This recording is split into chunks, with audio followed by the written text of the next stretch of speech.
A surprise announcement coming from President Donald Trump about nuclear testing. It came moments before a meeting with Chinese President Xi.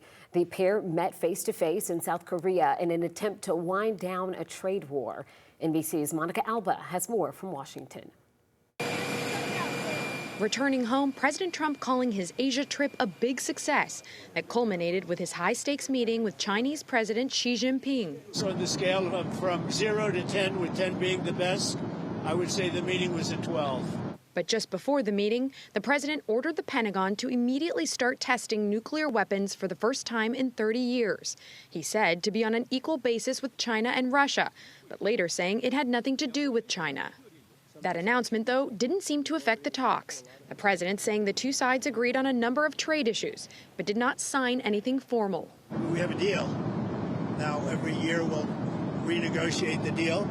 And in that deal, the president says China agreed to hold off on export controls on rare earth minerals for a year.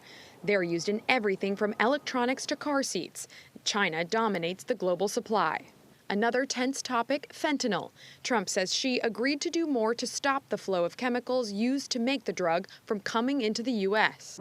We agreed that he was going to work very hard to stop the flow. You know, it's a very complex subject because it's used for lots of different reasons. And in exchange, the president lowered the tariff on Chinese goods from 57 to 47%. The Treasury Secretary praising President Trump for what he calls a big win for American farmers. China putting in large orders for American soybeans over the next 3 years. They backed President Trump, and they knew that he had their back.